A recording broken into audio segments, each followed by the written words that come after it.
অনেক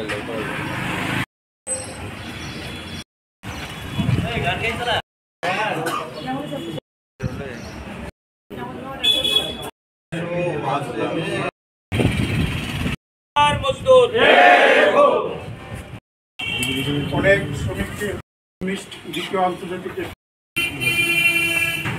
এই উপলক্ষে আমাদের রাজ্য দপ্তরের 8 ঘন্টা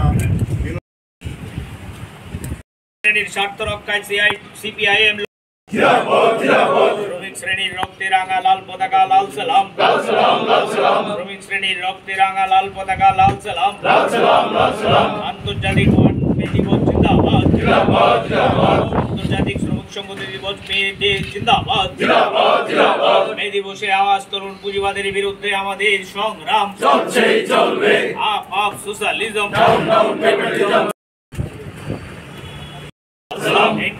জিন্দাবাদ। আজ 1 মে সারা পৃথিবীতেই এই দিবসটিকে আন্তর্জাতিক শ্রমিক সংহতি দিবস হিসেবে উদযাপন করা হয়। আমরাও আজকে ভারতের কমিউনিস্ট পার্টি মার্ক্সবাদীর রাজ্য দপ্তরে পতাকা উত্তোলনের মধ্য দিয়ে এবং শুধু 1886 নয়, তার পরবর্তী সময়েতে বিগত 137 বছরে লাখো শ্রমিক এই সমাজে মানুষের অধিকারকে আরও সুরক্ষিত মজবুত করার জন্য যারা জীবন দিয়েছেন তাদের অনুসরণ করেছে। মে দিবস প্রত্যেক বছরই তাৎপর্যপূর্ণ, কিন্তু তারপরও এই 2024 সালের এই মে দিবস এটা সারা দুনিয়ার সারা পৃথিবীর আজকের রাজনীতি সমাজ অর্থনীতির প্রেক্ষিতে অত্যন্ত গুরুত্বপূর্ণ। এটা এই কারণে গত 1 দশকে আমাদের পৃথিবীতে 3 জন অতি স্বৈরাচারী নায়কের উত্থান হয়েছে। তার মধ্যে একজন হলো ডোনাল্ড ট্রাম্প, আমেরিকা, ইতিমধ্যে তার পতন ঘটেছে।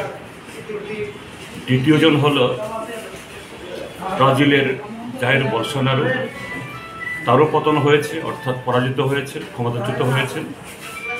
তৃতীয়জন হল ভারতের প্রধানমন্ত্রী নরেন্দ্র মোদী। আমরা এই 18দশ লোকসভা নির্বাচনের আবহে এবছর আমাদের দেশে নির্বাচন এই মে দিবস উদযাপন আমরা করছি। সেই নিরিখে যে সারা পৃথিবীতে সমাজীয় মানুষের উপরে যে আক্রমণ বা তাদের অধিকার ছিনে নেওয়ার যে প্রতিযোগিতা আজকের এই সাম্রাজ্যবাদী দুনিয়া যেরকম অব্যাহত রেখেছে এবং ভারত তার অন্যতম পৃষ্ঠপোষক, সেই ক্ষেত্রেতে আমাদের দেশের সামাজিক অংশের মানুষের লড়াই এবারের এই মে দিবস উদযাপন তার আমাদের শ্রমিক সংহতিকে, ঐক্যকে এবং দেশ থেকে স্বৈরাচারী RSS বিজেপির সরকারকে হটানোর দিক থেকে এই উদযাপন একটা অন্যতম। আমরা সেভাবেই এবারের এই মে দিবস উদযাপন করছি। Thank you.